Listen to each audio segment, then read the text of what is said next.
There was a conversation I carried in my chest for years, a sentence I rehearsed in the car, in the shower, in my sleep. But I never said it, not because it wasn't important, but because it was too important. Too close, too raw, too easy to get wrong. So I waited for the right time, the right mood, the right moment where I'd be ready and they'd be listening. But that moment never came, and neither did the words.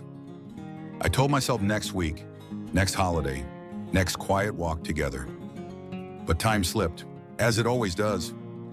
And before I knew it, the window was gone. They were gone. And what I'm left with is not what was said, but what never had the chance to be. There was no explosion, no breakdown, just silence. Just the echo of a question I never asked, a truth I never gave a voice. This isn't a story about what happened. It's about what didn't. The touch I didn't reach for, the apology I didn't offer, the story I never told because I thought they already knew. Or maybe because I was too afraid they didn't. And now every time I walk past that old chair, I hear it. The version of me that almost spoke, and the version of them that might have answered. If you're holding a conversation you think can wait, don't. If you're waiting for perfect timing, stop. Some words weren't meant to be polished, only spoken, even if they come out trembling. Because one day you'll wish you had said it, not to change the past, but to finally free the part of you still waiting for permission to speak. I knew exactly what I wanted to say. I'd repeated it 100 times in my head. In the car, with the radio off, in the kitchen, while drying dishes, in the mirror, at 2 a.m., when everyone else was asleep. It started simple, can we talk? Then there's something I've been carrying. And then I'd pause, because that's where it always broke. Not because I didn't know the words, but because I was afraid they would land wrong, or worse, they wouldn't land at all. It was about my father, or maybe me. We hadn't fought. There was no big scene, just years of not saying the things we actually meant. He'd ask how I was. I'd say, good. He'd nod. We'd move on. Every time I tried to take the conversation deeper, the words dried in my throat, like my voice knew they wouldn't fit in the space between us. And I blamed myself, told myself I was being dramatic, that if it really mattered, he would ask. But maybe he was waiting for me to go first. And I never did. The moment I should have spoken was ordinary. We were watching a game. He turned to me and said, "You're doing okay, right?" I hesitated. Just a second. But in that second, the door opened and then closed. I smiled, said, "Yeah," took a sip of water to wash down the truth. Here's the thing, no one tells you. Silence feels safe until it becomes permanent. He passed 6 months later, suddenly, quietly, without warning. And with him went the only person I'd ever wanted to say it to. After the funeral, I drove home with the sentence still in my mouth. Still whole, still heavy, still unsaid. I wrote it down that night, word for word. Every sentence I'd practiced but never spoke. It filled half a page, but it carried years. And then I folded the paper and put it in a drawer, not as closure, but as proof that it was real. Even if he never heard it, I don't know what he would have said. I don't know if it would have changed anything. But I do know that silence never gave me peace. It only gave me the illusion that I'd avoided pain, when in truth, I'd only delayed it. So now, every time I think, I'll tell them next time, I stop. Because I know what it's like to run out of next times. It's just a chair, wooden arms, faded cushion, a small tear in the fabric he never bothered to fix. It leans a little to the left, wobbles if you sit too fast, squeaks if you shift too much. But I can't sit in it, not because it's broken, but because it holds too much of what I never said. It was his chair, always, by the window. Morning light always fell on it just right. He'd drink his coffee there, read the paper, say nothing for hours. And I used to think it meant he was peaceful. Now I wonder if it meant he was hiding too. That chair was our distance. We sat in the same room, but never in the same moment. He was there, I was there, but we weren't really together. After he died, I came back to clean out the house. Everyone took something: his watch, his books, his old records. I didn't take anything except that chair. I brought it home, put it in the corner of my own living room. And for weeks I didn't touch it. I just looked at it, like maybe if I stared long enough, he'd still be there. Coffee cup in hand, foot tapping to no music, breath deep, mouth closed. Some days I reach for it, almost sit, then stop. Because if I sit, I'll have to admit he's not coming back. And I'm not ready to sit with that. Grief isn't always loud. Sometimes it lives in the things we won't touch, the clothes we won't donate, the songs we skip, the places in the house that feel too full and too empty at the same time. The chair is still there, unmoved, unchanged. But every time I pass it, I feel the version of me that stayed silent sitting in it. The boy who wanted to ask, "Did I ever make you proud but didn't?" The man who wanted to say, "I forgive you," but waited too long. Now the chair holds more than just memories. It holds the tension of a life half expressed. One day, maybe I'll sit in it. Maybe I'll tell the truth out loud to no one and let the room hear it. Maybe I'll cry and call it healing. Maybe I'll smile and call it home. But for now, I let it stay empty, because sometimes grief needs a seat at the table too.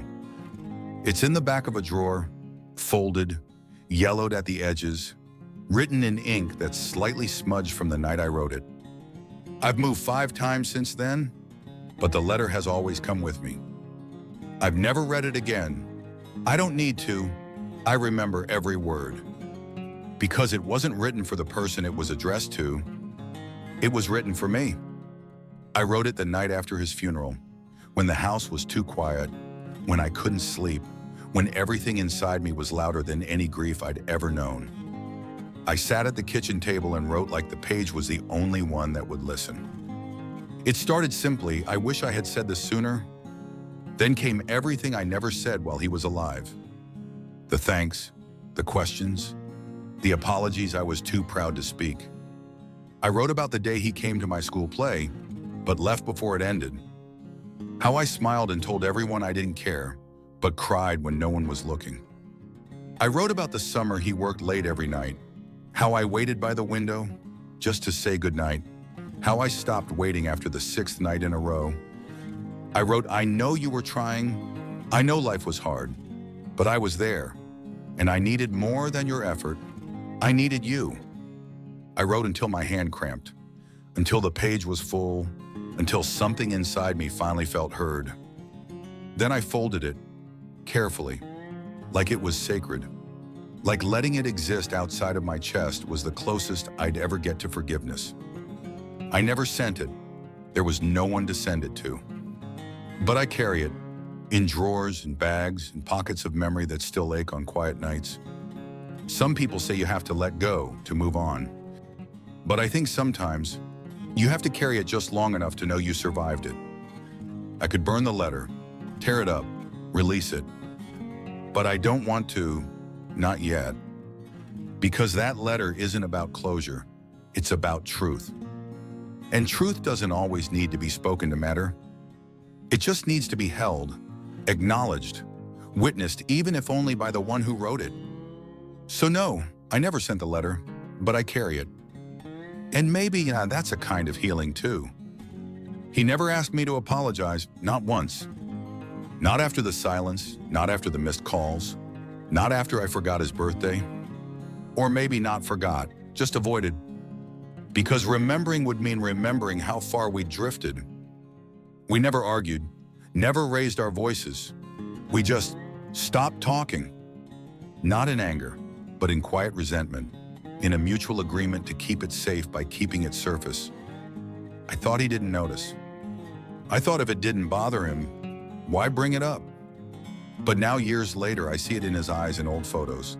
The tiredness, the ache, the things he never asked for but always needed. Like a real conversation, like me showing up first instead of waiting for him to try. He was my brother, not by blood, but by years, by shared childhood, by secrets only we knew. And I let the distance grow because I was too proud to admit I missed him. The apology I owe him is simple. Not for anything I did, but for what I didn't. For not checking in, for letting ego win, for choosing silence over sincerity. I wish I had said, "I'm sorry I pulled away when I didn't know how to say, I miss you. I'm sorry I let years pass waiting for you to go first. I'm sorry for thinking that not talking was easier than being real." He never asked for that apology, but I think he felt the absence of it. And I carry it not as guilt, but as a reminder that love requires more than presence. It requires repair. Some relationships don't end in fire, they end in avoidance. And those are the hardest to grieve, because you don't get a final moment, just space and silence, and the slow realization that what was once close is now gone. I never got to say it. He moved away. We both got older. Life happened, and the gap between us became too wide to name. But if I could go back, if I could sit across from him now, I'd say this: I miss how easy we used to be, and I'm sorry for making it hard when all you wanted was me to show up like I used to.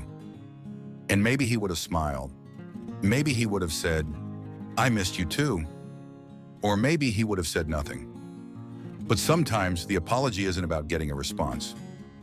It's about becoming the kind of person who doesn't wait to speak the truth. If I could sit across from you right now just once more, I wouldn't waste time building up to it. I wouldn't wait for the perfect moment. I wouldn't hide behind casual questions or safe topics or the weather. I'd go straight to the heart of it. I'd say I thought we had more time. I thought the words could wait. I thought silence was safer than saying something too late.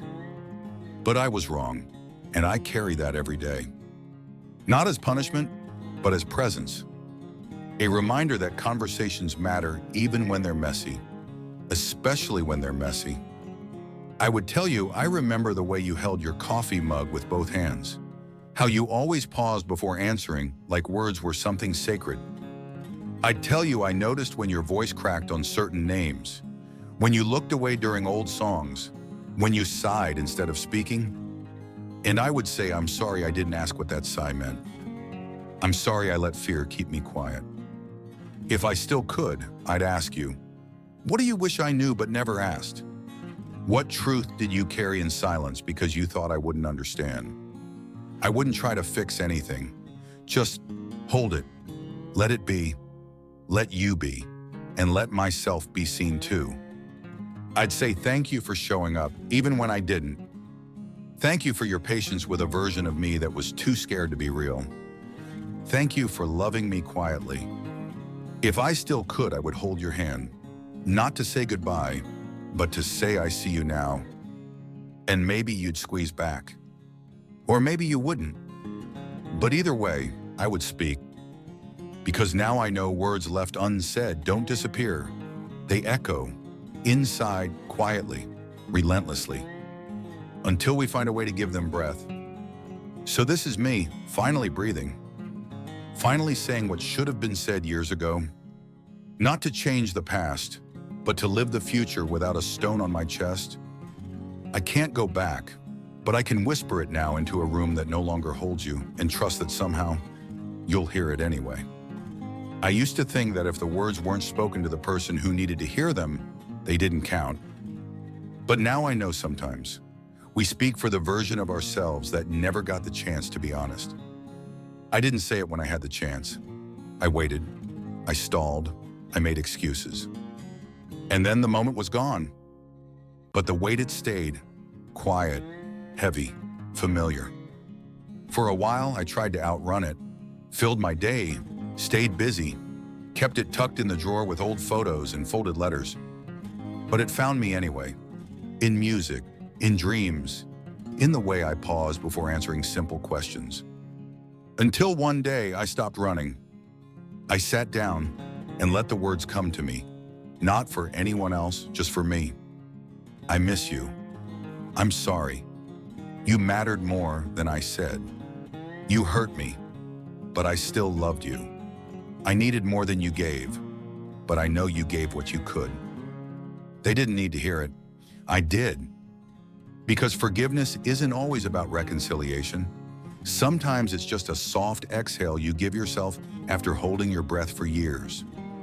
I used to think healing meant resolution, but now I believe it means accepting that some doors close without ever unlocking. And that's okay. I walk differently now, slower, less tense. I speak differently, not louder, but clearer, like someone no longer afraid of being misunderstood. I sit in silence without needing it to be filled. I look at the chair, I touch the letter, and I let them be without making them mean more than they already do. This is what it feels like to carry something with care instead of shame. To let the past rest beside you, not behind you. Not ahead of you, but right here. In the heart that's still beating, in the breath that still comes, in the life that still moves forward. I didn't say it then, but I'm saying it now. And somehow that's enough. If you're reading this looking for the right moment to say something, let this be it. There may not be a perfect setting, a quiet room, a welcome face, a second chance. But your voice still matters, even now, especially now. I didn't say it when I should have. I hesitated, held it in, waited for a signal that never came. And because of that, the silence grew roots. It lived inside me. It shaped how I saw others, and worse, how I saw myself. I thought the words would disappear if I never said them, but they didn't. They stayed. They aged with me. They softened, but they never left. So now I say them not to rewind time, not to fix anything, but to make room in the present for peace. To the one I never spoke to, I wish I had been braver. Not louder, not clearer, just willing. Willing to show up as I was, willing to let things be awkward, willing to get it wrong and still stay in the room. I used to think the pain came from not being heard, but sometimes the real pain comes from never speaking at all. So here it is. Thank you. I'm sorry. I forgive you. I miss you. I needed you. I didn't know how to say it then. I do now. These words are not polished. They are not rehearsed. They are not meant to impress. They are meant to release, to set down what I've carried for too long in too quiet a heart. And if you are holding something, to a truth, a story, a sentence stuck between your ribs, I hope you find a place to put it. Not to make it disappear, but to let it breathe. We don't speak to change the past. We speak so the past doesn't change us into someone quiet forever. So I say it now, not for you, for me, because silence taught me how to disappear, and these words, they bring me back. Wherever you are, thank you for the space you once held, and for the part of me that still holds you, gently, always.